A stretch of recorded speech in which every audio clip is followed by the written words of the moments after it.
சர்வ வல்லமில்ல நித்திய பிதாவுடைய அந்தத்தை சார்ந்த அளவற்ற தயவுகளை பரிசுத்த புதிய எருசலேம் மணவாட்டி சபையின் பிள்ளைகளாகிய நாம் அறிந்து கொள்ள அந்தத்தில் தேவனால் அருளப்பட சித்தம் கொண்ட ரட்சிப்பை குறித்து இந்த நாட்களிலே சில மாத காலமாக அருமை பரிசுத்த ஆவியாய் தேவன் நம்மோடு பேசி வருகிறார்.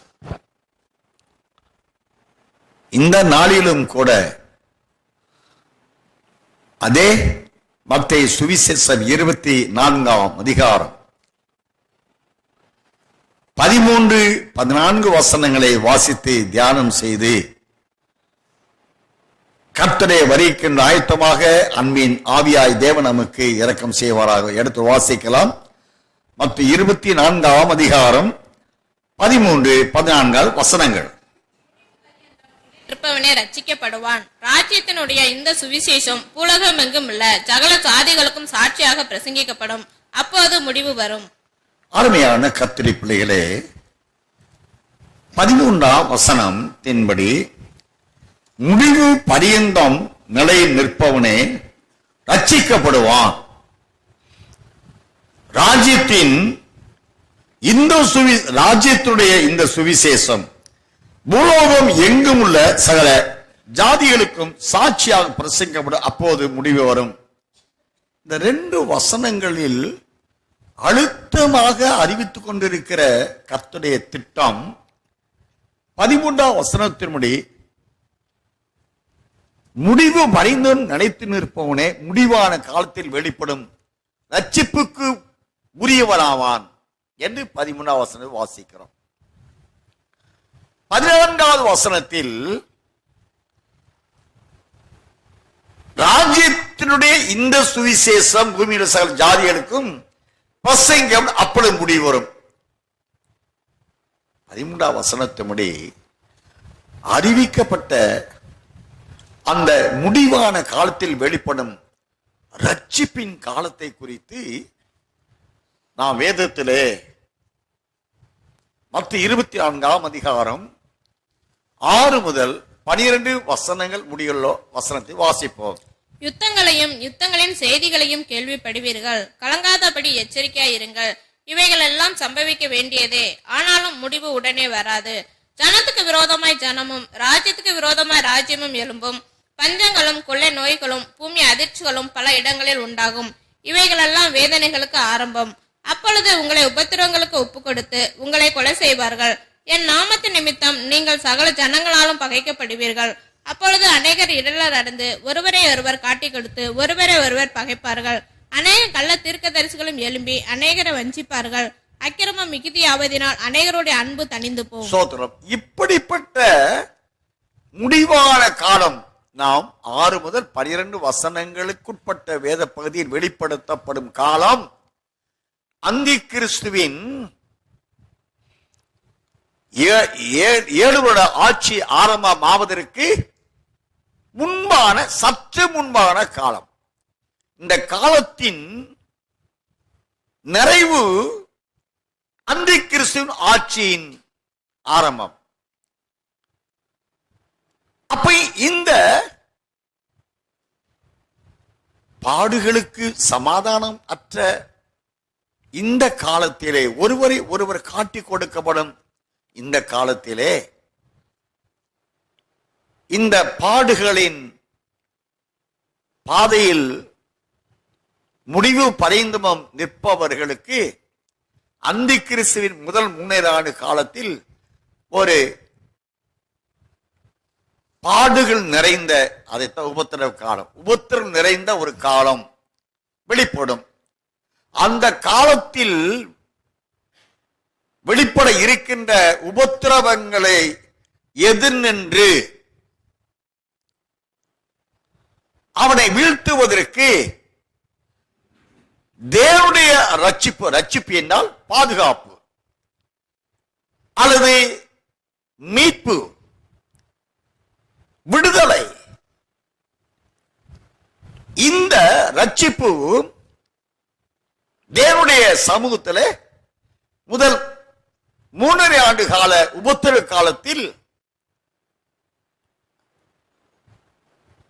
இந்த முடிவான ரட்சிப்பை அடைந்து கொள்ள அவர்கள் முடிவு வரைந்தும் நிலைத்திருக்க வேண்டும் என்றால் அவனுடைய ஆட்சி 6 மாதத்துக்கு முன்பாக பாடுகளின் காலம்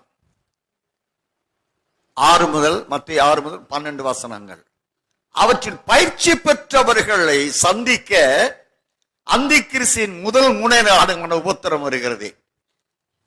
இந்த ஆயத்தமாகிற இந்த காலத்தில் முடிவு உபத்திரவ காலத்தை சந்திக்கிற காலமாய் வரும், வாழ்க்கையாய் இருக்கும். அந்த காலத்தில் அந்திக்கிறிஸ்துவின் மிருகம் கள்ளத்தீர்க்கதரிசி இவருடைய வஞ்சகங்களில் இருந்து இவர்கள் காப்பாற்றப்பட வெளிப்படும் ரட்சிப்பு தான். ஏன்னா அந்த ரட்சிப்பு தான் முடிவான ரட்சிப்பு, முடிவான காலத்தில் வெளிப்படும் ரட்சிப்பு என்று சொல்லப்படுகிறது. எபிரேயர்களின் நிருபம் 2ஆம் அதிகாரம் 10வது வசனத்தை வாசிங்க. ஏனென்றால் தமக்காகவும் தம்மாலையும் சகலத்தையும் உண்டாக்கினவர் அநேகம் பிள்ளைகளை மகிமேல் கொண்டு வந்து சேர்க்கையில் அவர்களுடைய ரட்சிப்பின் அதிபதியை உபத்திரங்களினாலே பூரணப்படுத்துகிறது அவருக்கு ஏற்றதா இருந்தது. அநேகம் பிள்ளைகள் மகிமையை சுதந்திரித்துக் கொள்ள அவர்கள் மகிமையை அடைந்து கொள்ள போகிறார்கள். அந்திக்கிறிஸ்து முதல் 3.5 ஆண்டு கால இறுதியிலே வெளிப்படுத்தல் 12ஆம் அதிகாரம் 16ஆம் வசனத்தின்படி சிறியானவள் வனாந்தரத்துக்கு பறந்து போறான். எப்படி பறந்து போறா? பெருங்களின் 2 செட்டைகளால் அவள் பறந்து போகிறாள். அது மறுரூபம். அதத்தான் எபிரேய ஆக்கியன் சொல்லுகிறார், அநேக பிள்ளைகளை மகிமையில் கொண்டு போய் சேர்க்கையில் அந்த மகிமையை அடைவதற்குரிய ரட்சிப்பு இருப்பார்களா? அதான் சொல்றாரு, அநேக பிள்ளைகள் மகிமையில் கொண்டு போய் சேர்க்கையில் அவர்களின் ரட்சிப்பின் அதிபதி. இந்த மகிமை அடைந்து வனாந்தரம் பறந்து போறாங்க பாருங்களேன், அவர்கள் மகிமை அடைவதற்கு என்றதான ஒரு ரட்சிப்பை தேவன் வைத்திருக்கிறார். அது அவர்களின் ரட்சிப்பின் அதிபதி. அப்போ அந்திக்கிறிஸ்து முதல் 3 ஆண்டு கால உபத்திரவத்தில் உருவாகும் உபத்திரவம், பாடுகள், இதன் மத்தியிலே நிற்கத்தக்கதான, பொல்லாதவனை எதிர்த்து நிற்கும்படியான ஒரு காலகட்டத்தில் மணவாட்டி சபைக்கு என்றால் வெளிப்படுத்த 12:2 வசனத்தின்படி ஸ்திரீயானவள் கர்ப்ப வேதனைப்பட்டு அலறினாள். 4ஆம் வசனத்திலே 7 தலையில் 10 கொம்புகளையுடைய சிவப்பு நிறமான மிருகம் ஸ்திரீக்கு முன்பாக தன் வாயை திறந்து நின்றது, அந்த ஆண் குழந்தை விழுங்கி போட. இப்படிப்பட்ட உபத்திரவ காலத்திலே அதன் இறுதி என்ற முடிவு, அதைத்தான் முடிவு பரிந்து நிலைத்து சொல்றார். அந்திக்கிறிஸ்து முதல் 3.5 ஆண்டு கால இறுதியிலே மகிமடைகிறார்கள், மறுரூபத்தின் வழியாய் வனாந்தர் பறந்து போகிறார்கள். அந்த முதல் 3 ஆண்டு கால முடிவு மட்டும், அந்த முடிவு வரைக்கும் எவர்கள் நிலைத்து நிற்கும்படியாக தேவ சித்தம் உண்டோ, உலக தோற்றத்திற்கு முன்பாக எவர்களே அதற்கு நியமிக்கப்பட்டவர்களாக இருக்கிறார்களோ அவர்களுக்கு என்று தேவன் வைத்து வைத்திருக்கிற ரட்சிப்பே முடிவான ரட்சிப்பு. எபிரேயர் 2:10 அந்த ரட்சிப்பை எவர்களுக்கு கொடுக்க வேண்டும் என்பது தேவ நேமம்.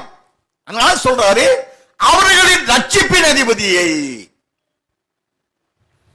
அந்திக்கிறிஸ்து முதல் 3 ஆண்டு காலம் வரைக்கும் யார்தான் நிற்க வேண்டும், நிற்க முடியும், நிற்பதற்கென்று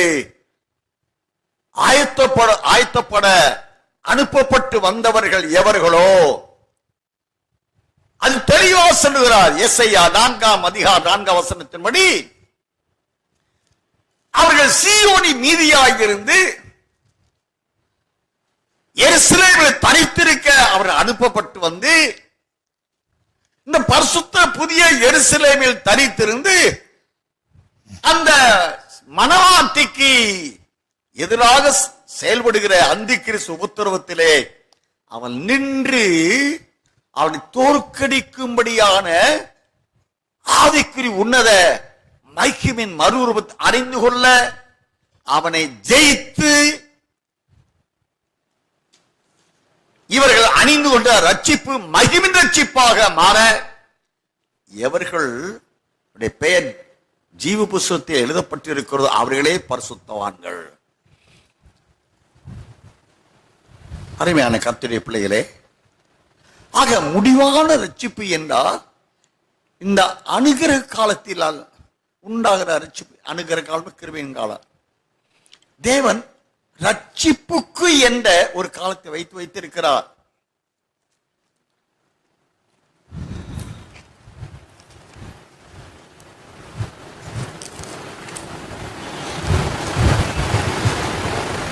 ரெண்டு கொரிந்தியர்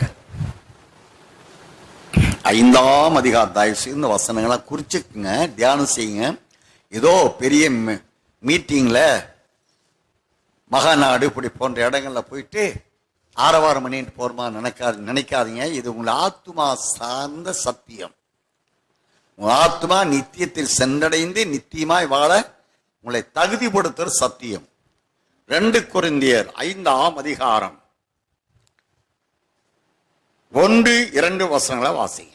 பூமிக்குரிய கூடாரமாகிய நம்முடைய வீடு அழிந்து போனாலும் தேவனால் கட்டப்பட்ட கைவேலை அல்லாத நித்திய வீடு பரலோகத்திலே நமக்கு உண்டு என்று அறிந்திருக்கிறோம். நான் சொல்றது 6ஆம் அதிகாரம் 2 கொரிந்தியர் 6ஆம் அதிகாரம் 1-2 வசனங்கள். தேவனுடைய கிருபையை நீங்கள் விருதாவாய் பெறாதபடிக்கே உடன் வேலையாட்களாகிய நாங்கள் உங்களுக்கு புத்தி சொல்லுகிறோம். அனுக்கிரக காலத்திலே நான் உனக்கு செவி கொடுத்து இரட்சணிய நாளிலே உனக்கு உதவி செய்தேன் என்று சொல்லி இருக்கிறாரே. இதோ இப்பொழுதே அனுக்கிரக காலம், இப்பொழுதே இரட்சணிய நாள். அருமையான கர்த்தருடைய பிள்ளைகளே, அனுக்கிரக காலத்திலே நான் உனக்கு செவி கொடுத்து, அனுக்கிரக காலம் கிருபையின் காலங்க. அனுக்கிரக காலத்திலே நான் உனக்கு செவி கொடுத்து இரட்சணிய நாளிலே உனக்கு உதவி செய்தேன். இந்த இரட்சணிய நாள் என்றாலே அந்தி கிறிஸ்துவின் முதல் 3.5 ஆண்டு கால சம்பவம். அதான் இரட்சணிய காலம். இரட்சணிய காலம்னா என்ன? ரட்சிப்பை கொடுக்கும் காலம் அல்லது காப்பாற்றுவதற்குரிய காலம்.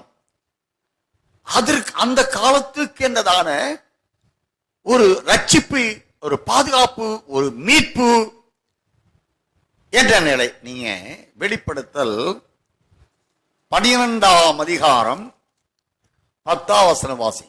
அப்பொழுது வானத்திலே ஒரு பெரிய சத்தம் உண்டாகி, இப்பொழுது ரட்சிப்பும் வல்லமையும் தேவனுடைய ராஜ்யமும் உண்டாயிற்று. எங்க பரலோகத்திலிருந்து சத்தம். எப்பொழுது ரட்சிப்பு உண்டாகுதுங்க? அந்தி கிறிஸ்துவின் முதல் 3.5 ஆண்டு கால இறுதியிலே 7 முதல் 9 வசனத்திற்குட்பட்ட வானத்திலே நடந்த அந்த யுத்தத்தின் முடிவிலே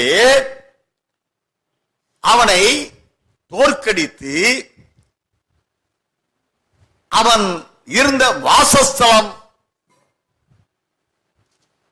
தூதர்களுடைய கட்டுப்பாட்டிற்குள் அல்லது மனவாட்டியினுடைய கட்டுப்பாட்டிற்குள் வந்து இந்த முதல் 3.5 ஆண்டு கால இறுதி வரைக்கும் சாத்தானுடைய 2ஆம் வானம் என்பது அவருடைய வாசஸ்தலம்.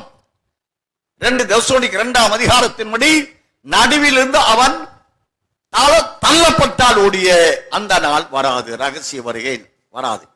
அப்போ நடுவானம் 3 வானங்கள் 1, 2, 3. 2வது நடுவானம். இந்த 2ஆம் வானத்திலிருந்து தான் அவன் ஆக்கிரமம் பண்ணிட்டு இருக்கிறான். 2ஆம் வானம் பூமி பாதாளம். இங்க இருந்தா அப்ப மக்களை அழிச்சிட்டு இருக்கிறான் பாவசையை வச்சு. இப்ப முதலாவது அவன் வான மண்டலத்தில் நடுவானத்தில் நான் தள்ளப்படணும். பாருங்களேன், அந்த தள்ளப்படுதல் நிறைவேறுகிற பொழுதுதான் ரட்சிப்பு நிறைவடைகிறது. இப்பொழுது ரட்சிப்பும் அவருடைய வல்லமையும் அவருடைய ராஜ்யமும் வெளிப்படும். அப்போ அதன் பிறகு ரட்சிப்பு கிடையாது. அந்தி கிறிஸ்து பின் 3.5 ஆண்டு காலத்தில் ரட்சிப்பு கிடையாது. நீங்க அநேக வேத பண்டிதர்கள் பிரசங்கிக்கிறார்கள். பின் 3 ஆண்டு காலம் மகாவுத்தர் காலத்துல ஊழியம் நடக்கும். ரட்சிப்பு யாருக்கு ரட்சிப்பு? ஐயா, ரட்சிக்கப்படும்படி முன்குறிக்கப்பட்டவர் எல்லாரும் புறஜாதிகள் என்று நியமிக்கப்பட்ட ரட்சிப்பின் நாட்களிலே, ரட்சிப்பின் நாளிலே உனக்கு உதவி செய்தேன் சொல்லுகிறாரே. 2 கொரிந்தியர் 6:2 படி அதுக்கிற காலத்திலே நான் உனக்கு உதவி செய்து ரட்சணிய நாளிலே, ரட்சணிய நாளிலே உனக்கு உதவி செய்தேன். முதல் 3 ஆண்டு காலத்தில் உண்டான ஒவ்வொரு காலத்தை உனக்கு நான் உதவி செய்து அவனை தோற்கடித்து அவன் இருந்த வாசஸ்தலத்தில் அவனை பூமியிலே தள்ளி ரட்சிப்பு இப்பொழுது நிறைவு பெறுகிறது. ரட்சிப்பு நிறைவு பெற்றபடினாலே அந்த ரட்சிப்புக்குரிய நிலையை அடைய அவர்களுக்கு வெளிப்பட்ட அந்த ஐக்கியம் என்ற ராஜ்யம் என்ற பரிசுத்த புதிய மனவாட்டி சபை இருக்கே, அந்த சபையிலிருந்து வெளிப்படும்படி கொடுக்கப்பட்ட சுவிசேஷ முடிவான ரட்சிப்பை சார்ந்த சுவிசேஷம் இருக்கே, அதத்தான் சொல்றாரு. 3 எப்ப வெளிப்படும்? முதல் 3 ஆண்டு கால இறுதியிலே சாத்தானை இந்த பரிசுத்தர்கள் தோற்கடித்த வேளையிலே அவன் 2ஆம் வானத்தில் இருந்த இடம் காணப்படாமல் பூமியில் தள்ளப்பட்டு வெட்டி தள்ளப்பட்ட வேளையிலே இப்பொழுது ரட்சிப்பும் வல்லமையும் ராஜ்யம் வெளிப்படும். எப்படி அவனை ஜெயிச்சாங்க? 11 வெளிப்பட 12 சொல்லப்படுதுங்க. அப்படின்னா கர்த்தருடைய பிள்ளைகளே, இந்த முடிவான ரட்சிப்பு என்பது ஏதோ இன்றைக்கு ஆவிக்கும் நடத்தல ரட்சிக்கப்படுங்க, நீ சீயோன் போயிருங்கன்னு சொல்றாங்க. எந்த அளவிற்கு அவர்கள் துணிகரமாக நாவை திறந்து தேவ வசன ஆதாரம் இல்லாமல் பிரசங்கிக்கிறாள் என்பது அவர்களுக்கு தான் வெளிச்சம். ஆனால் நித்தியத்திற்கு அதை சீயோனு போக விரும்புகிற ஆவிக்குற மண்டலத்தில் உள்ள பரிசுத்தர்களே, சத்தியவான் நீதிமான்களே, எப்பொழுதுதான் அந்த முடிவான ரட்சிப்பு, இப்பொழுது ரட்சிப்பு வல்லமை வெளியே சொல்றார் இல்லையா? அப்பத்தான அது நிறைவேறுது. அப்ப சாத்தான தோற்கடித்தவர்களை, அப்படி ஜெயித்தவர்களை தானே அப்படி பிள்ளைகள் ஏத்துக்கிறாரு. நீ வெளிப்படுத்திய 21ஆம் அதிகாரம் 7ஆம் வசனத்தின்படி அவர்களைத்தான், அந்த ஜெயம் பெற்றவர்களைத்தான் நான் அவருடைய தேவனாயிருப்பேன், ஜெயம் கொள்ளுகிறவன் எல்லாத்தையும் சுதந்திரித்துக் கொள்வான், நான் அவருடைய தேவனாயிருப்பேன், அவர்கள் என் ஜனங்களாயிருப்பார்கள். அங்கதானே அவங்களுக்கு அந்த கிரீடம் கிடைக்குது. தேவனும் சாத்தானை தோற்கடித்த அவருடைய சுதந்திரவாளிகளான மனவாட்டியும் இப்படிதான தகப்பன் பிள்ளையாய், புருஷன் மனைவியாய் ஒன்றரை எல்லா ஆளு தேவனுடைய சகல ஆளுகைக்கு இவர்கள் சுதந்திரவாளிகளால் தகுதி அடைகிறார்கள். அருமையான கர்த்தருடைய பிள்ளைகளே, ஆனபடினாலே அந்த ரட்சிப்பு எவர்களுக்கு அந்த முடிவான காலத்தில் கொடுக்கிறார் என்றால், உலக தோற்றத்திற்கு முன்னால் முன்குறிக்கப்பட்ட பரிசுத்தவான்களுக்கு. வேதத்திலே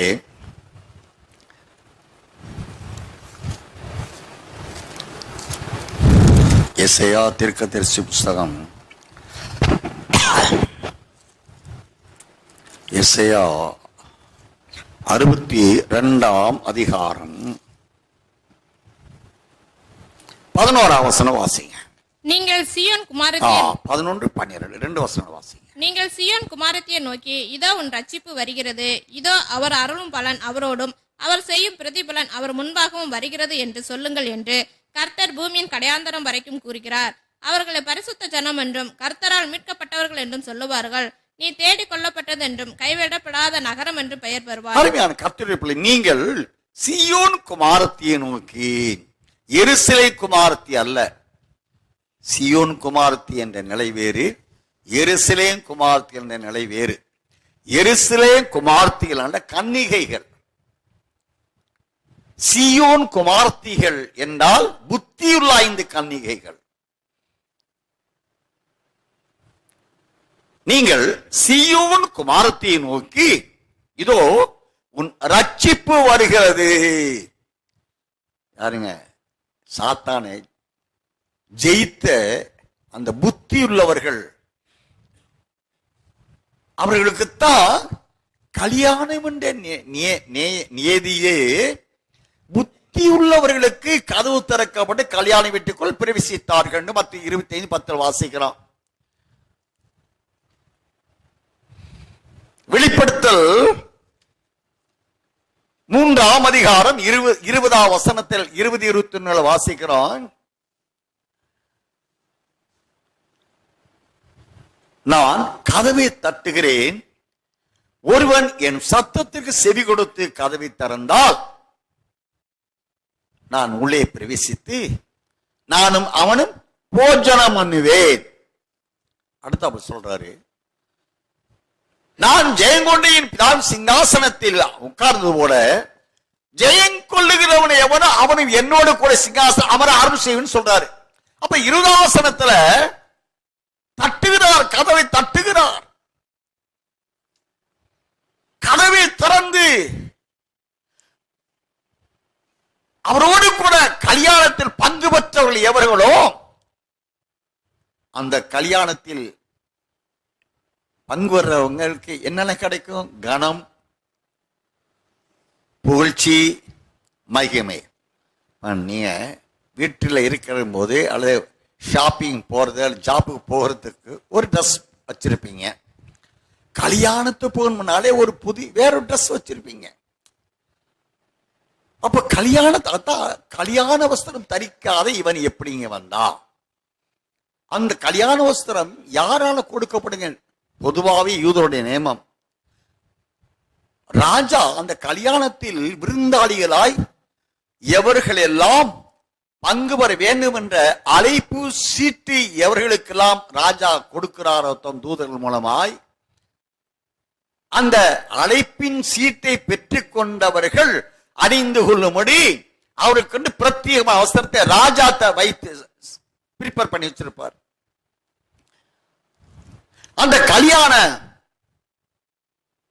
மண்டபத்திற்கு அங்க என்டர் ஆகிற இடத்துல அந்த ராஜாவின் பணிவிடை ஆட்கள் எவர்களுக்கு எந்த வஸ்திரம் ராஜாவில் ஆயத்தமாக்கப்பட்டு கொடுக்கப்பட்டிருக்கிறது அதை ஆயத்தத்தில் வச்சிருப்பான். அழைக்கப்பட்ட அழைப்பின் லெட்டர் யார் கொடுக்கிறாங்களோ அந்த லெட்டரை வாங்கிட்டு ராஜா கொடுத்த வஸ்திரத்தை இவங்க கொடுப்பாங்க. அந்த இடத்துல அந்த அறையிலேயே இவர்கள் கல்யாண வஸ்திரத்தை தரித்து கொண்டு உள்ளே போகணும். அந்த வஸ்திரம் தரித்தவர்கள் தான் கல்யாண விருந்துக்குள்ள அமர முடியும். அவங்களுக்கு தான் கனம் கிடைக்கும், புகழ்ச்சி கிடைக்கும், அவனுக்கு வாங்க வாங்க என்ற வரவேற்பு கிடைக்கும், அவளுக்கு தான் ஆகாரம் கிடைக்கும், அவளுக்கு தான் கடைசியில மனமேடையில உட்கார்ந்து மனைவியாக மாற முடியும். இது யூதருடைய பாரம்பரியம். அப்பா தான் சொல்றாருங்க. இப்ப நான் வாசித்த இந்த வேத பகுதியிலே 11 62ஆம் அதிகாரம் 11-12 வசனத்தின்படி சீயோன் குமாரத்தை நோக்கி இதோ உன் ரட்சிப்பு வருகிறது. எப்போ சொல்றாருங்க? இதோ அவர் அருளும் பலன் அவரோடும் அவர் செய்யும் பிரதிபலன் அவர் முன்பாக வருகிறது என்று சொல்லுங்கள். கர்த்தர் பூமியை கடையாந்தர வரைக்கும் கூறுகிறார். எப்ப சொல்றாருங்க? எப்போ இந்த வெளிப்பட ரட்சிப்பு சொல்ற இதோ ரட்சிப்பு வருகிறது எப்ப சொல்றாருங்க? அவர் அருளும் பலன் அவரோடும் அவர் செய்யும் பிரதிபலன் அவர் முன்பாக வருகிறது எப்ப சொல்றாருங்க? அவருடைய ரகசிய வருகளை சொல்லுகிறார். பகிரங்க வருகிற ஒரு அறிவிப்பு கிடையாதுங்க. அருமகதோன் என்ற இடத்துல அந்திகிறிஸ்து ஏழுபட இறுதியில அருமகதோன் என்ற இடத்துல மாகோ கோகை என்பவர்களை சாத்தான் வலுசரம் கூட்டிக் கொண்டு யுத்தத்தில் இருக்கிறான்.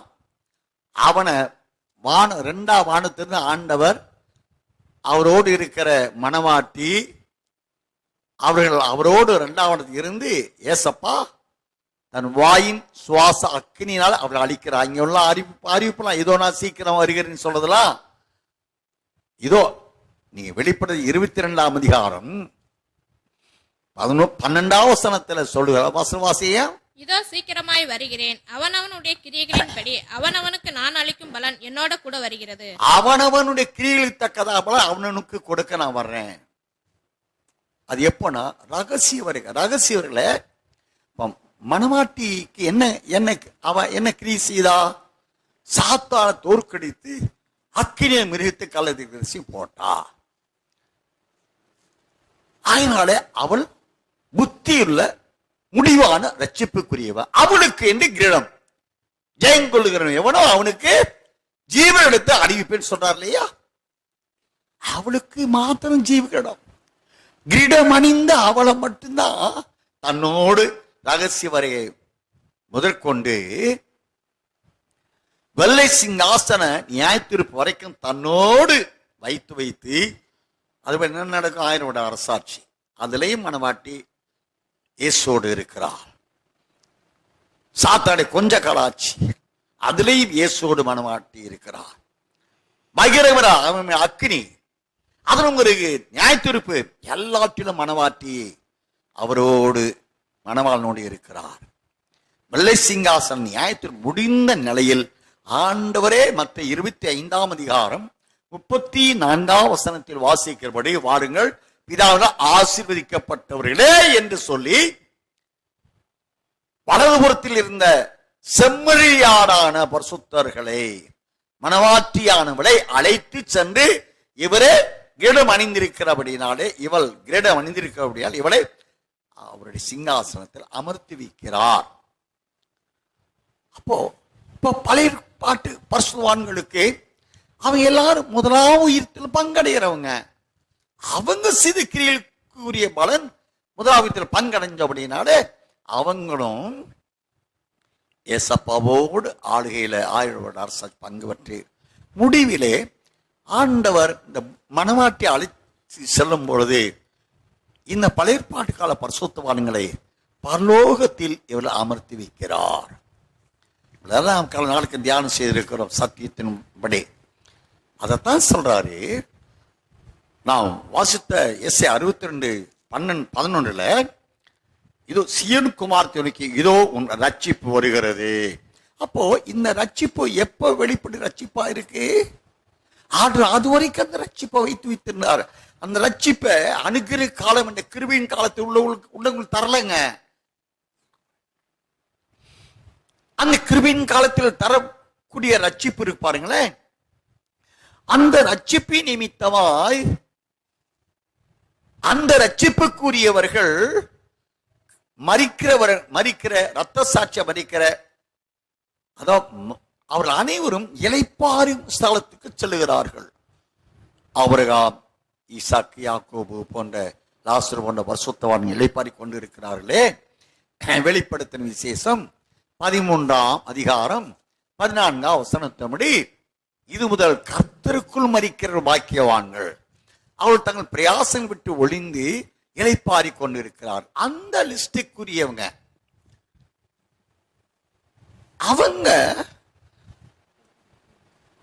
அவங்களுக்கு அந்த தகுதியடைய அருளப்பட்ட ரட்சிப்பு அணுகிற காலத்தில் கொடுக்கப்பட்டது. ஆனா அணுகிற காலம் நிறைவேற்றி ரட்சணிய காலம் வருது பாருங்களேன்.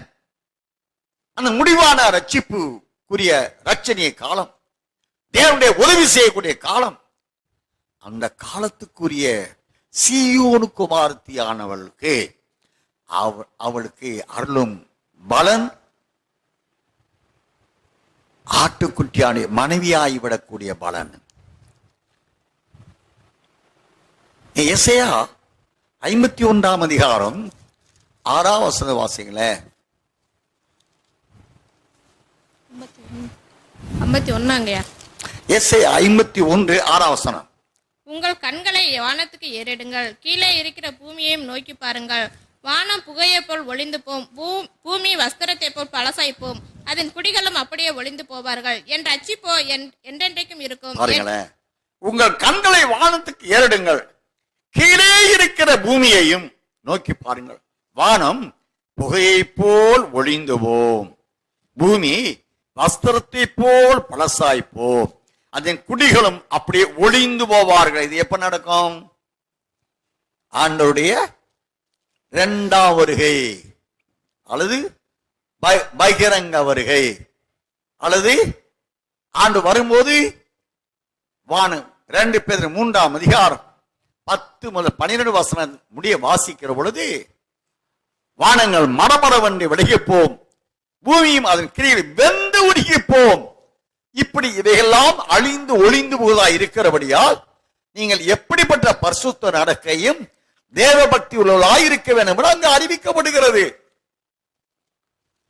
அந்த காலம் யாரெல்லாம் அந்த காலத்தில் வெளிப்பட்ட ரட்சிப்புக்குரியவங்க? நீதி அறிந்தவர்களே. 7ஆம் வசனம் வாசிங்க. நீதியை அறிந்தவர்களே, என் வேதத்தை இருதயத்தில் பதித்திருக்கிற ஜனங்களே, எனக்கு செவி கொடுங்கள். மனுஷரின் நிந்தனைக்கு பயப்படாமலும் அவர்கள் தூசணங்களால் கலங்காமலும் இருங்கள். தைரியமா இருங்க. நீதி அறிந்தவர்களே, நீதிமான்களே. நீதிமான்களை என்ன யாருங்க? இன்னைக்கு காலையில நான் சாட்சி சொன்ன பாருங்களேன். சில மணி நேரமாக நீதிமான்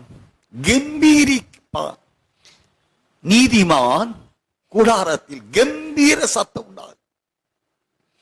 நீதிமான்கள் சியோனில் சூரியனை போல பிரகாசிப்பார்கள். நீதிமான்கள் அருமை இரட்சகர் வெளிப்படும் போது நீதிமான்களுக்கு நீதியின் சூரியன் அவர்களை ஆண்டு கொள்ளும். நீங்க அதாவது மல்கியா 4ஆம் அதிகாரம் 2ஆம் வசனத்தை வாசிக்கிறோம். கர்த்தருக்கு பயந்தவர்களே, உங்கள் மேல் நீதி சூரியன் உதிக்கும்.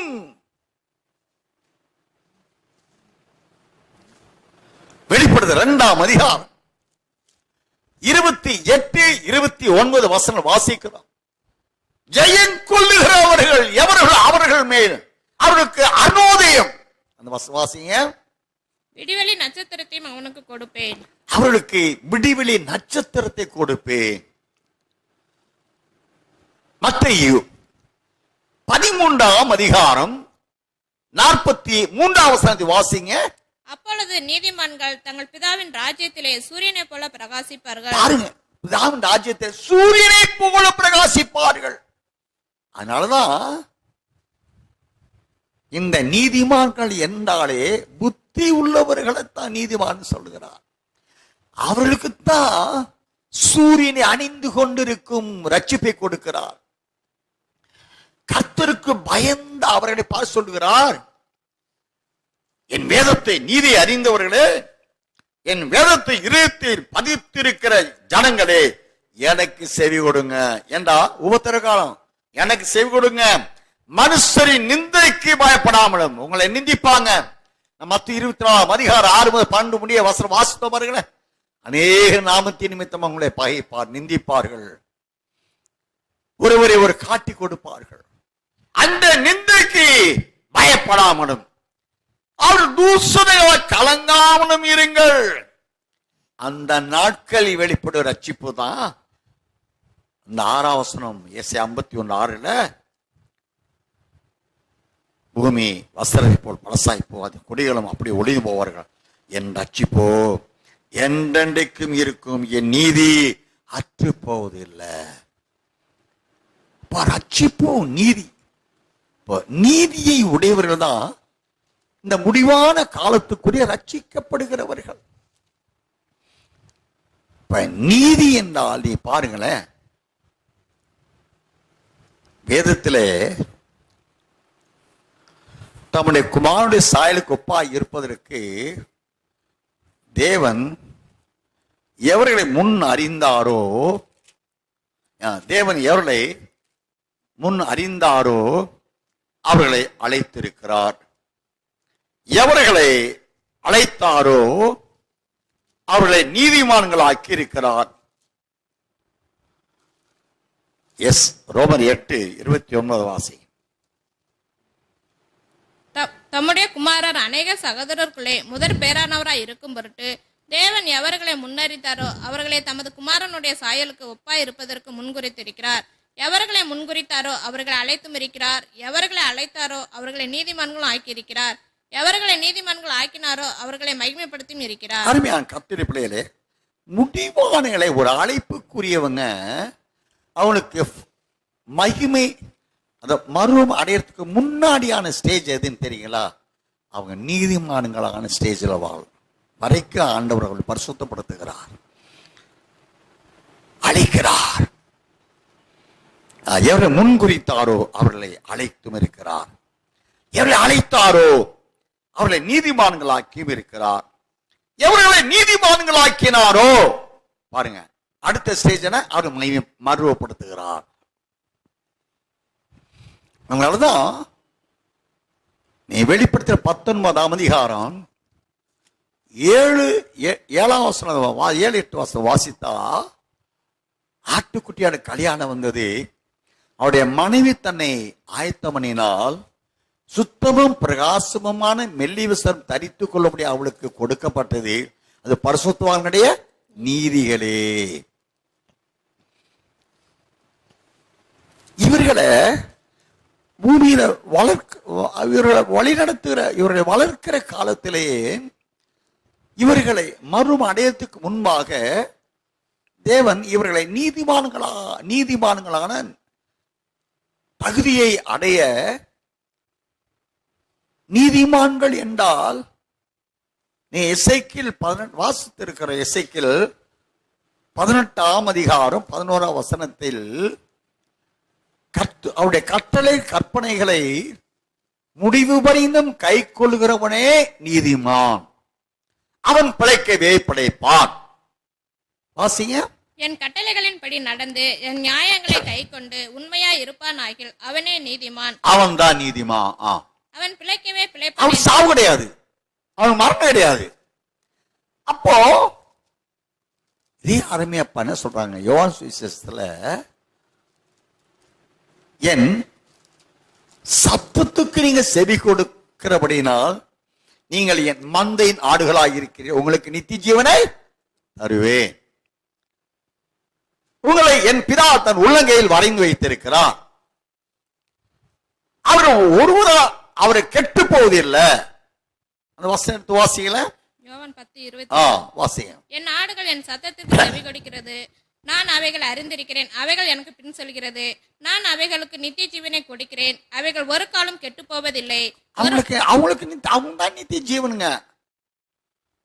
அருமையான கர்த்தருடைய பிள்ளைகளே, நாம் ஏசாயா 61ஆம் அதிகாரம் 3ஆம் வசனம் வாசிங்களே.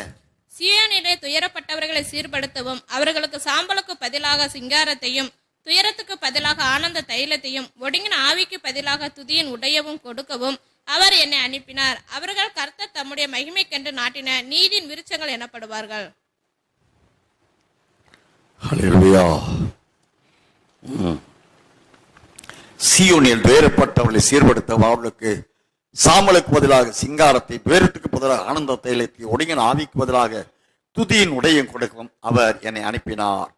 அவர்கள் கர்த்தர் தம்முடைய மகிமைக்கு என்று நாட்டின நீதி விருட்சங்கள் எனப்படுவார்கள்.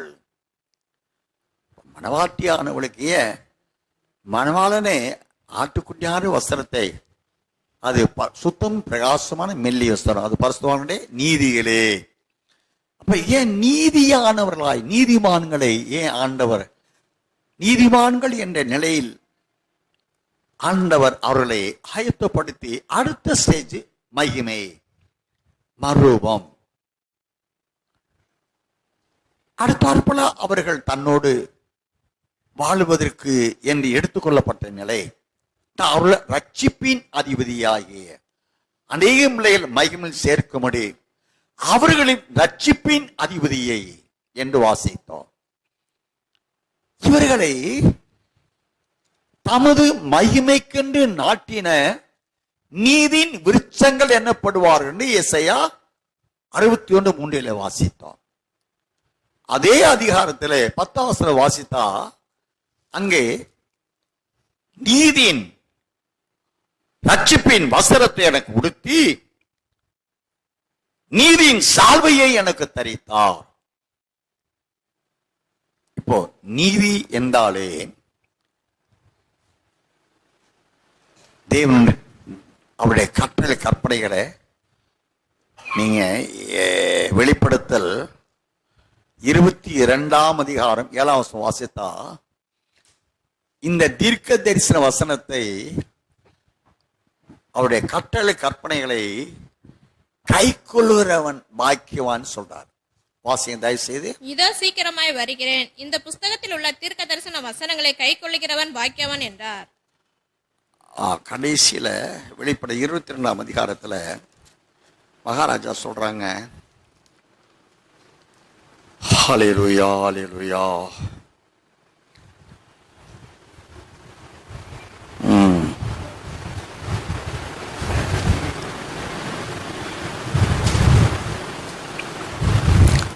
ஒன்பதாம் வாசிங்களேன், 22 வெளிப்பட 22:9. அதற்கு அவன், நீ இப்படி செய்யாத படிக்கு பார், உன்னோடும் உன் சகோதரரோடும் தீர்க்கதரிசிகளோடும் இந்த புஸ்தகத்தின் வசனங்களை கை கொள்ளுகிறவர்களும் கூட நானும் ஒரு ஊழியக்காரன், தேவனே தொழுதுகள் என்றான். ஆக இந்த வசனத்தை கை கொள்ளுகிறவர்களோடு கூட நான் ஒரு ஊழியக்காரன்.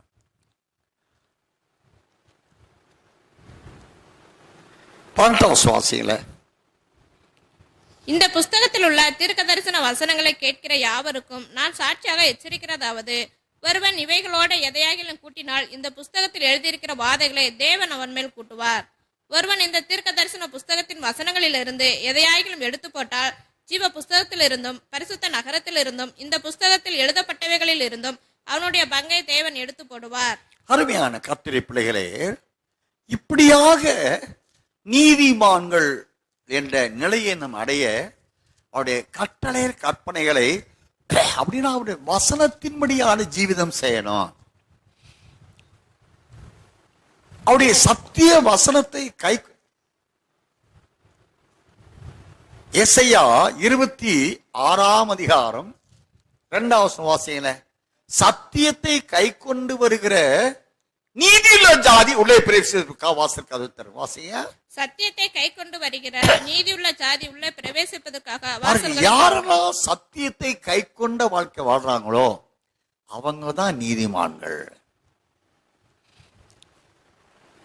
ஒருவன் போதித்தால் திருவசனத்தின்படிதான் போதிக்கணும். அதுக்கு மாறாக போதித்தால் அது சத்தியத்தின்படியான போதனை இல்லை. வசன நான் எடுத்து சொல்றேனா, 1 பேதுரு 4ஆம் அதிகாரம் 11 வாசிங்க. ஒருவன் போதித்தால் தேவனுடைய வாக்கியங்களின்படி போதிக்க கடவன், ஒருவன் உதவி செய்தால் தேவன் தந்தருளும் பலத்தின்படி செய்ய கடவன். எல்லாவற்றிலையும் இயேசு கிறிஸ்து மூலமாய் தேவன் மகிமைப்படும்படியே செய்வீர்களாக.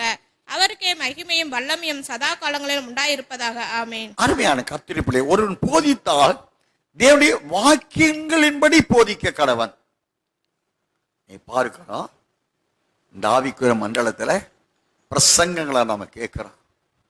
ஒரு வசனம் கூட ஏதோ ஒரு ஒப்புக்கு ஒரு வசனத்தை எடுத்துக்கொள்வாங்க. அதன் பிறகு இவங்களுடைய கதை கற்பனைகள், இவங்களுடைய குடும்ப காரியங்கள், இதை சார்ந்துதான் அந்த பிரசங்க முடிவு பெறுகிறது. ஆனால் கர்த்தருடைய கட்டளை என்ன? இயேசு மகாராஜா பிரசங்கம் பண்ணாங்கல்ல, மத்தேயு 5-6 அதிகாரங்களில வாசிக்கிறோம்.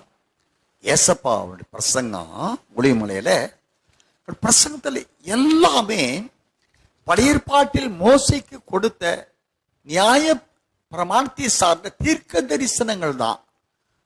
ஆகமங்களில் அறிவிக்கப்பட்ட தீர்க்க தரிசனங்களைத்தான் ஆண்டவர் மலை பிரசங்கத்தை பிரசங்கித்து இப்படி மோசேயை சொன்னா அது இப்பொழுது நிறைவேறலாயிட்டுன்னு சொல்றார். தீர்க்க தரிசனை கொண்டு உரைத்த தீர்க்கங்களும் ஆகமங்களில் அறிவிக்கப்பட்ட சத்தியம் எதுவோ அந்த தேவ சத்தியத்தை தான், தேவ திட்டத்தை தான் பரிசுத்த ஆவியானவர் பேசுகிறார். அப்பா சொல்றாங்க, நேசப்பா நான் போய் பிதாவோடு வேண்டிக் கொள்வேன், அப்பொழுது என்றைக்கு உங்களோடு கூட இருக்க முடியாத சத்திய ஆவியாகிய பரிசுத்த தேவனை, பரிசுத்த ஆவியாய தேவனை அனுப்புவார். அவர் வந்து உங்களுக்கு எல்லாவற்றையும் போதிப்பார். அவர் சுயமாய் போதிக்க மாட்டார். என்னிடத்தில் கேள்விப்பட்டதை அவர் உங்களுக்கு போதிப்பார். யோவான் 16ஆம் அதிகாரத்தில் வாசிக்கிறார். அப்போ பிதாவுடைய நீங்க தேவன் ஒரு ஃபார்மேட் வச்சிருக்கிறாருங்க. வேதாகமத்தில் அறிவிக்கப்பட்ட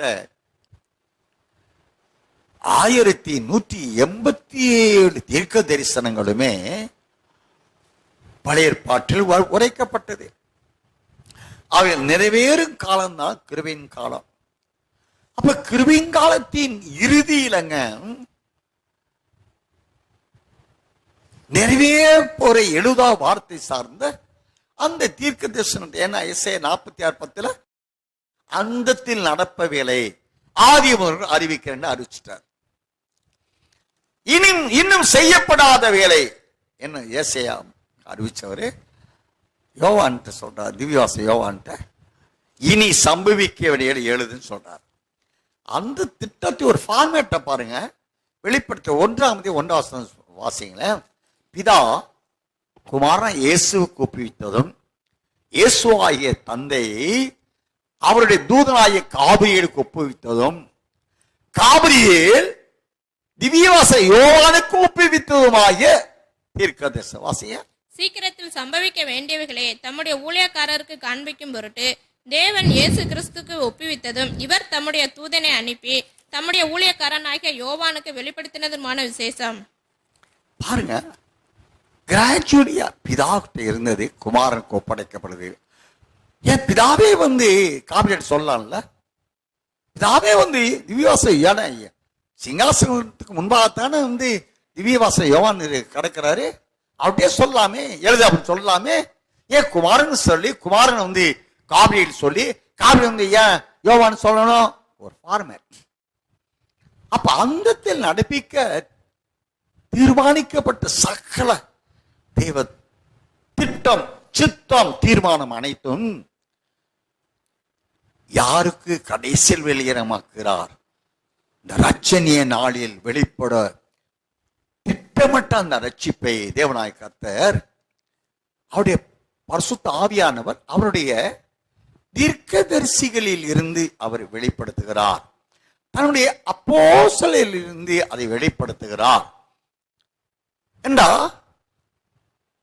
அந்த கடைசி கால திட்டம் அவரை ஆராதிக்கிறவர்கள் வெளிப்படை 21:3 பேஸ் பண்ணி நான் அவருடைய தேவனாயிருப்பேன், அவர்கள் என் ஜனங்களாயிருப்பார்கள். அவர் கூடி ஆராதிக்கிற ஸ்தலம் தேவனுடைய வாசஸ்தலமாயிருக்கு. இந்த சத்தியத்தை எல்லாம் தேவன் எசையா 25:8 சொல்றாரு. நான் அவன் நடுவே தங்கியிருக்க முடியும் ஒரு வாசல் உண்டு பண்ணுவாயின்னு சொல்றாரு. உண்டு மன்னாருதான் ஆசிரியப்படாத. ஆனா தேவன் அங்கு முடிவு வரை அவன் காணான் சென்றடைகிற வரைக்கும் அந்த ஆசீர்வாதத்தை இருந்தாரா? இவருடைய கீழ்ப்படியாமை நியாய தீர்ப்பு தான் கொடுத்தார். அதன் பிறகு பேதுருவை கொண்டு சபையை எழுப்பின்னு சொன்னாரு. சாத்தான் யார் சொன்ன? பேதுருக்கு சொன்னாருங்க.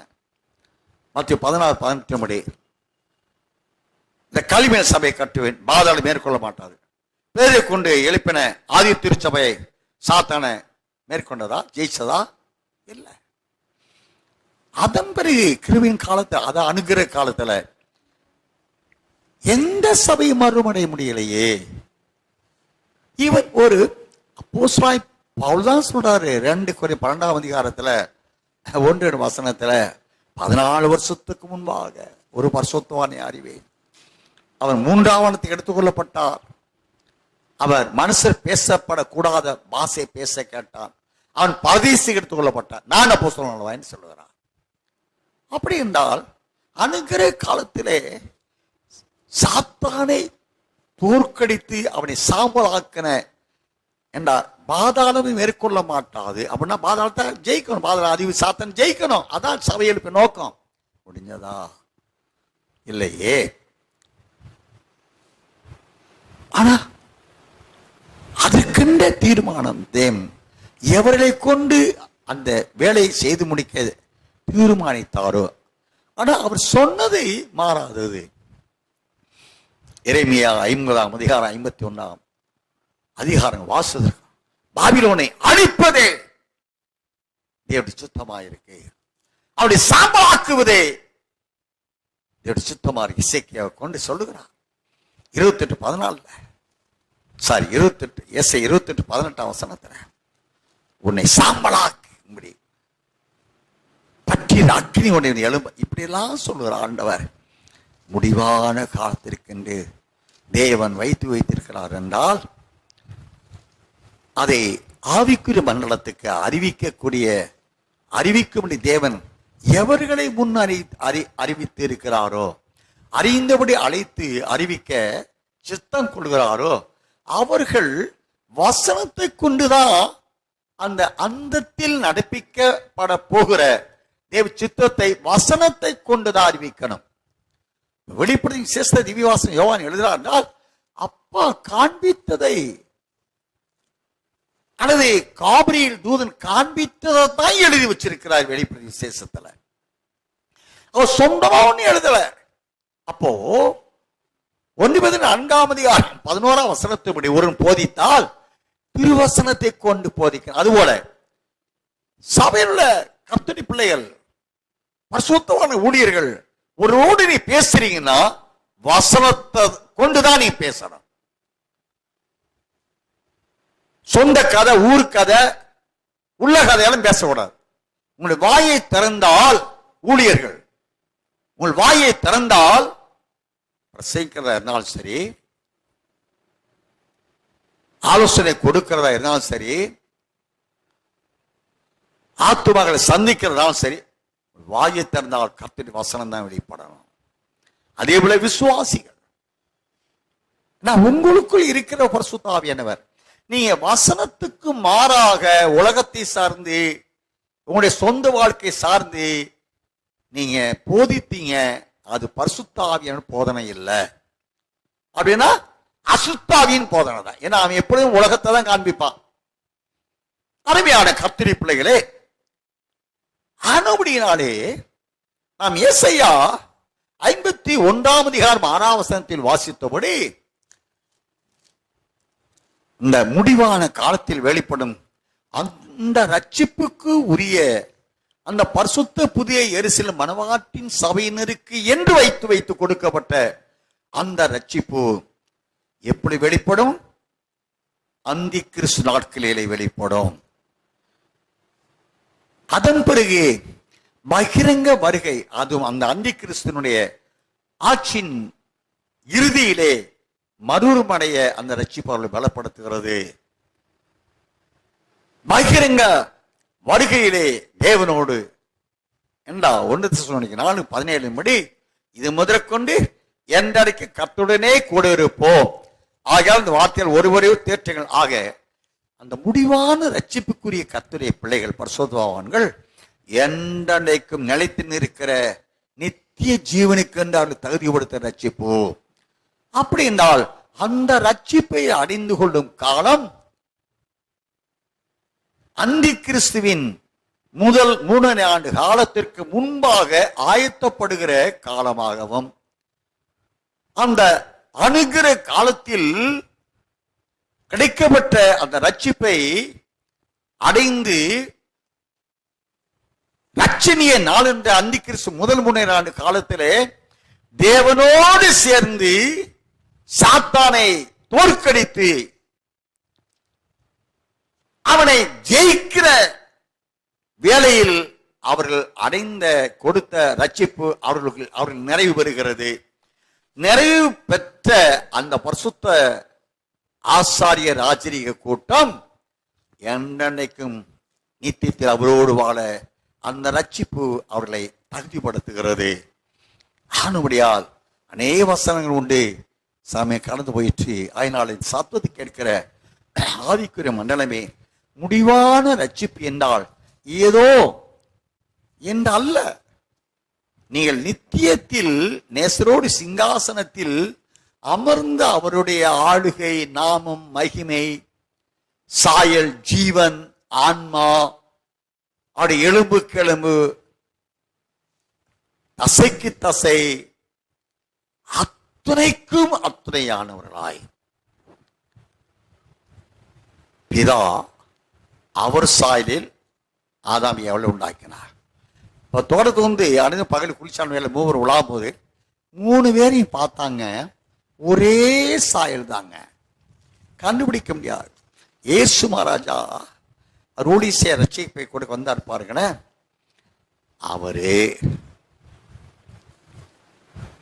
அவருடைய ஊழியத்தை அவர் பின் செய்ய அழைக்கப்பட்ட 12 சீசர்கள், அவர் அப்போஸ்தலர்கள். மொத்தம் சீசர்கள் 12 பேர், ஏசப்பா 13 பேருங்க. ஒரே தோற்றம் தாங்க, ஒரே சாயல் தான். அதனாலதான் இயேசு யார் என்பதை கெத்செமனே தோட்டத்தில் காட்டி கொடுப்பதற்கு ஒரு காட்டி கொடுக்கிறவன் தேவை பிரதான ஆசாரியர்களுக்கு. அதுக்காக 30 காசை கொடுத்தான். இயேசு யார் என்பதை காட்டி கொடுக்கும்படி இவனை அழைத்து, இவன் சொன்னா காட்டி கொடுக்க, அது கூடி 30 காசு கொடுங்க. அப்போ அது மனிதன் சிருஷ்டித்தது அவர் சாயல். அவர் ஊழிசை அழைக்கப்பட்ட அப்போஸ்தலர்கள் அவன் காட்டி கொடுத்து சென்றுட்டான் ஆண்டு கொண்டு ஸ்காரியோத்து. அவன் சம்பவங்க கொடைக்கானல ஒரு சிலானது வந்தவர், கண்டியிலிருந்து வந்தவர், அவர் ஆவி தாக்கி வந்ததுங்க.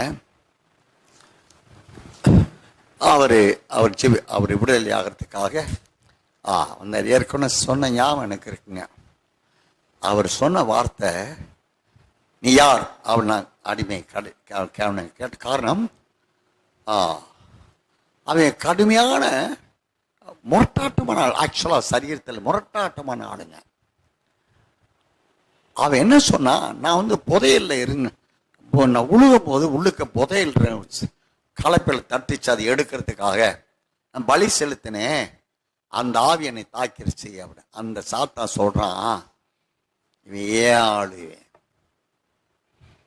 அப்படி பல காரியம் சொல்லி யாரையும் நான் வாழ விட மாட்டேன், ஏசு ஏற்றுக்குள்ள ஒருத்தரை விட மாட்டேன்.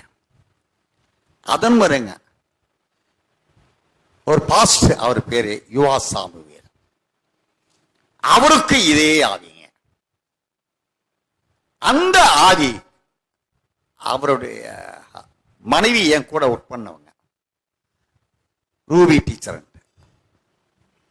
அந்த சாருக்கு கொண்டு வந்தாங்க. செபிக்கும் போது அந்த சாரம் உருட்டி எடுத்துங்க, அந்த மனுஷனுடைய நாக்கு பார்த்து போல தொங்குதுங்க, ரத்தம் அப்படியே சொட்டு சுட வடியுது, கடிச்சு நாக்க கடிச்சு. கடைசியில் ஆவியானவர் அவனை ஒரு பாதியை ரிலீஃப் கொடுத்து எழுப்பி, நீ யார்? அது சொன்னா, நான் ஸ்காரியோத்து அப்படி சொன்னா. அருமையான கர்த்தருடைய பிள்ளைகளே, ஸ்காரியோத்துனா எந்த ஸ்காரி? ஏன்னா அநேக ஸ்காரியோத்து இருக்கிறாங்க வேதத்தில். இயேசுன்னு ஏசப்பா முன்னாடி பலர்லாம் வெளிப்பட்டாங்க, அவனை கள்ளர்கள், கள்ள தீர்க்கதரிசிகள். அப்பா என்ன சொன்னா, நான் என்ன செய்கிறேன், அப்போ பல காரியம் சொன்னான். அதெல்லாம் இப்போ நமக்கு தேவையில்லை, டைம் ஆச்சு. அவன் சொன்ன வார்த்தைங்க, இப்போ நீ என்ன செஞ்சிட்டு இருக்க அப்படி கேட்டாங்க. சொன்ன வார்த்தை, நான் வான மண்டலத்தில் பொல்லாத ஆவிகள் சேனை இருக்கு பாருங்க, அதுக்கு நான் தான் தலைவன். என் வேலை என்னன்னு தெரியுமா?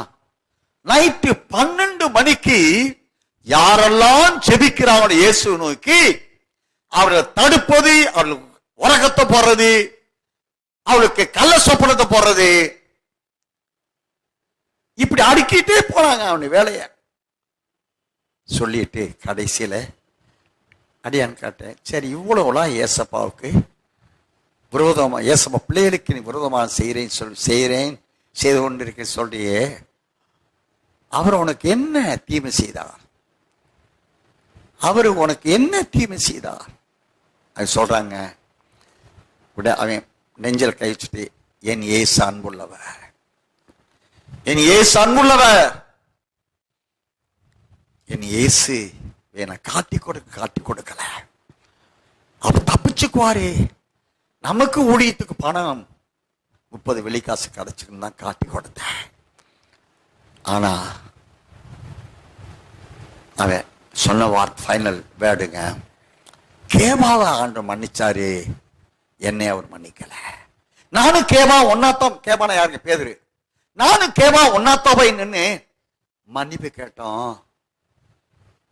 அவருடைய இயேசுடைய கையில கட்டின கயிறை அவுத்து அந்த ரோம போர்சை எரிஞ்சான். அந்த கயிறு என் கையில வந்து விழுந்துச்சு. நான் அந்த கயிறு எடுத்துட்டு போய் நான் கயிற்றுல கட்டி நாண்டு கொண்டு கூட செதிரி சத்தேன். ஆனா கேபாவுக்கு ஆண்டு மன்னிச்சிட்டாரு. அவனை மன்னிச்சாரு, என்னை மன்னிப்பாருன்னு தான் போய் நின்னேன். அவனு மன்னிப்பு கிடைச்சது கேபாவுக்கு, எனக்கோ கயிறு கிடைச்சது. அருமையான கர்த்தருடைய பிள்ளையே, நான் எதற்கு இதை சொல்கிறேன் என்றால், காலம் கடைசி வரை நாம் ஆராதித்துக் கொண்டிருக்கிறோம். இந்த நாட்களில் சபையின் அனுபவம் இன்றைக்கு காலையில் அடியால் ஜாமணி கொண்டு இருக்கேன். ஒருத்தர தூத சேனைகளை வந்து நீதிமான் நீதிமான் ஆர்ப்பரித்து கொண்டு இருக்கிறாங்க. இன்னொரு சைட்லங்க சாசுமைய பாம்பாக வந்து ஆடிக்கிட்டு இருக்கு. ஆடலாம் இல்லை அப்படின்னு நான் தலையை பிடிச்சு அடிச்சு கொல்றதுக்காக முயற்சி பண்ணி ஓடி போயிட்டேன். நான் எதுக்கு எல்லாம் சொல்லுகிறேன்னு சொன்னா, கதையில நடந்த சம்பவம். கர்த்தருடைய பிள்ளைகளே, தேவன் சபைக்கு சத்தியத்துக்கும் தேவனுடைய பரிசுத்தவான்களுக்கும் விரோதமாய் எழும்பி செயல்படும் காலமாயிருக்கு. ஆனபடியினாலே இந்த கடைசி நாட்களில் இந்த சத்தியத்தை அறிவிக்கிற சபையின் ஊழியர்களோ தேவஜானங்களோ வசனத்தின்படியாகவே நீங்கள் பேச வேண்டும். விசுவாசிகள் நண்பர்களா, ஊழியர்களுக்கு உங்க குடும்பத்தாரா, உறவினர்களா, வசனத்தை வாய்த்தர வசனம் தான் வரணும். என்ன, ஒருவன் போதித்தால் அது ஊழியக்காரனோ விசுவாசிகளோ ஒருவன் போதித்தால் திருவசனத்தை கொண்டு நாம் போதிக்கணும், திருவசனத்தை கொண்டு நாம் பேசணும். ஆனபடியினாலே இந்த முடிவான ரட்சிப்புக்கு என்று அழைக்கப்பட்ட அந்த நாட்களில் பொல்லாங்கனை வீழ்த்துவதற்கென்று முன்னறியப்பட்டவர்கள், அவர்கள் சாத்தானை ஜெயித்தாலே தன் குமாரனுடைய சாயலுக்கு ஒப்பான மகிமை மறுபத்தை அடைவாங்க. ஏங்க தன் குமாரனுடைய சாயல் சொல்றாரு ரோமர் 8:29. அவர் சாயல தானே மறுமடைவாங்க. மணவாள் எந்த சாயலோ என் விபூதி என்ற மணவாட்டி தானே கூப்பிடுறாரு, என் பிரியமே என்ற மணவாட்டி தானே கூப்பிடுறாரு. அப்ப நீதிமான் எல்லாரும் மகிமையின் மறும் அடையும் பொழுது தன்னை சிருஷ்டித்தருடைய சாயலை அணிந்து கொள்கிறார்கள். தன் குமாரா இயேசு கிறிஸ்து சாயலை அணிந்து கொள்கிறார்கள். ஆவியாயிருக்கிற கர்த்தருடைய சாயலை, ஆவியாயிருக்கிற கர்த்தர் அந்த சாயலாகத்தாமே மகிமையின் மேல் மகிமை மறுமடைகிறார்கள். அப்போ நீதிமான்கள் இந்த முடிவான ரட்சிப்புக்குரியவர்களில் பிதாவுடைய சாயல், மணவாள இயேசுவின் சாயல், பரிசுத்த ஆவியான சாயல், இவர் மூவரும் ஒன்றாக கலந்துதான் மணவாளனாக வெளிப்பட போகிறார். அதான் 1:3 அவர் வெளிப்படும் போது அவர் இருக்கிற வண்ணமாக நாம் அவரை தரிசிப்பதினால் அவருக்கு ஒப்பாயிருப்போம். ஆவிக்குரிய மண்டலமே, பரிசுத்த புதிய மணவாடி சபையே, நீங்கள் பிதாவுடைய சாயல், குமாரனுடைய சாயல், பரிசுத்த ஆவியானுடைய சாயலை நாம் அணிந்து கொள்ள வேண்டும் என்றால் ஆவிக்குரிய வளர்ச்சியில், ஆத்ம வளர்ச்சியில் நீதிமான் என்ற நிலைக்குள் நாம் வர வேண்டும். நீதிமான் சாட்சி கொடுக்கணும். நீதிமான் என்று தேவன் நம்மை சாட்சி கொடுக்கணும். இவர் பிரியமாயிருக்கின்ற சாட்சி கொடுக்கணும். பரிசுத்த ஆவியானவர் நம்மை குறித்து சாட்சி கொடுக்கணும். தூத சேனையிலிருந்து சாட்சி கொடுக்கணும். இந்த ஒரு ஆவிக்குரிய உன்னத அனுபவம் தான் நீதிமான் என்ற நிலையின் அனுபவம். அந்த நீதிமான்களுடைய நிலைக்கு ஒருவனை தகுதிப்படுத்த தேவனால் அருளப்பட்ட ரட்சிப்பு தான் முடிவான ரட்சிப்பு. இந்த முடிவான ரட்சிப்பை அணிந்து கொண்டு மணவாளனை சந்திக்க நாம் ஆயத்தமாக கர்த்தனை அழைக்கிறார். தேவன் தாமே தம் வார்த்தைகளை ஆசீர்வதிப்பாராம். ஹalleluya, ஹalleluya.